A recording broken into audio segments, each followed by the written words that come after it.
talde hitzartzen, Euzko Abertzaleak talde izango da. Larrabe Andrea, zure da hitza. Eskerrik asko presidenta jauna eta eskerrik asko UEMako ordezkariei gaur hona etortzeagatik eta emandako azalpenengatik. Osakidetzaren lehenengo helburua osasuna bera izan behar da, hori guztiok argi daukagu, baina baita argi daukagu guztiok, guk, zuek eta osakidetzak ere bai, hizkuntza eskubideak bermatzea oso garrantzitsua dela ere bai, eta ez bakarrik pertsonen hizkuntza eskubide beraiengatik, baita ere zerbitzuaren kalitatea hobetzeagatik, ez da? Eta horrela zorrotzak izan behar gara eta oreka egokia lortu behar dugu eta gu behintzat hori beti esan dugu eta osakidetzak ere bai zuek bezala. Honetan aurrera pausu handiak eman dira, zuek esan duzuen bezala, baina beti bizitzako eta gizarteko arlo guztietan beti gauzako betu aldira eta horretan gaude guztiok, ez da?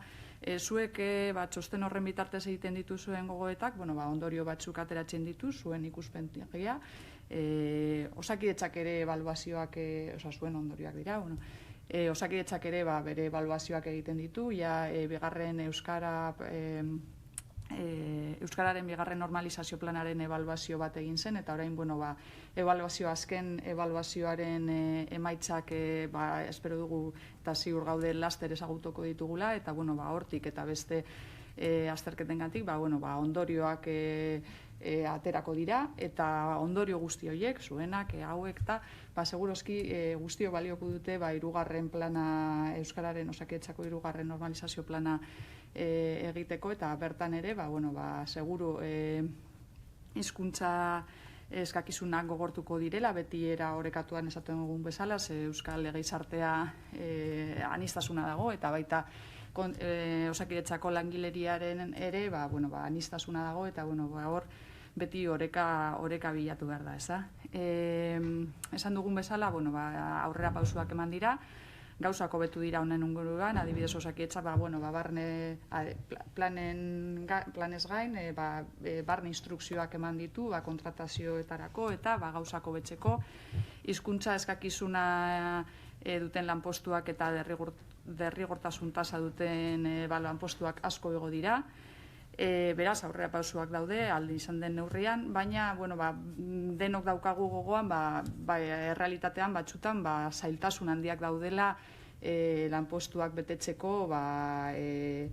hizkuntza eskakizunak egiaztatuta dauzkaten langileekin eta zenbait lanpostuetan eta zenbait tokitan, ez da? Denok dakigu, ezin dela zerrendan pertsona batzuk daude, eta ezin dela gogortu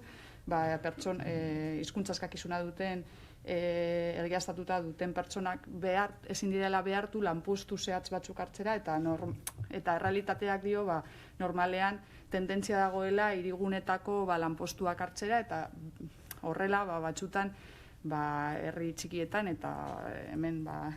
konkretuki igual UEMako herrialde batzuetan lanpostuak horiek ezin dira, ez dago langileria baldintza horiekin, eta lehentasuna bada azkenean kontratazioa egitea, ez da ez lanpostua utxik geratzea.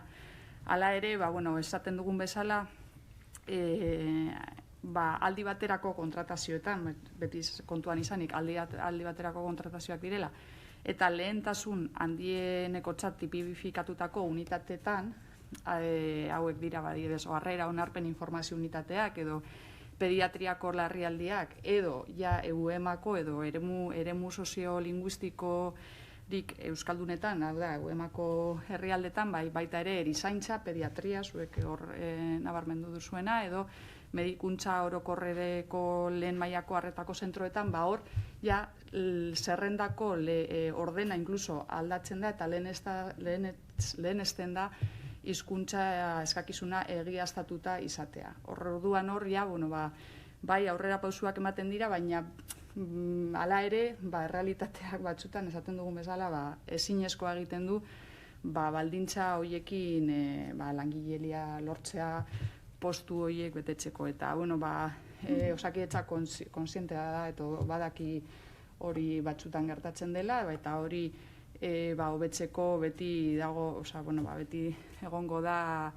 neurriak ipintzeko prest, era transversalean, formakuntzan, kontratazioa arloan eta bueno, arlo guztietan, ez da. Eta bueno, horrela, gogoeta guzti hauek mahai gainean daudelarik, espero guk Osakidetzako borondatea daukagu, eta espero dugu gure taldetik denak elkarlanean eta borondatearekin akordio zabalenak lortzea, neurriak ipintzen jarraitzeko eta aurrera pausua jarraitzen emateko. Eta besterik gabe eskerrik asko. Oso ondo, taldeen txanda bukatu.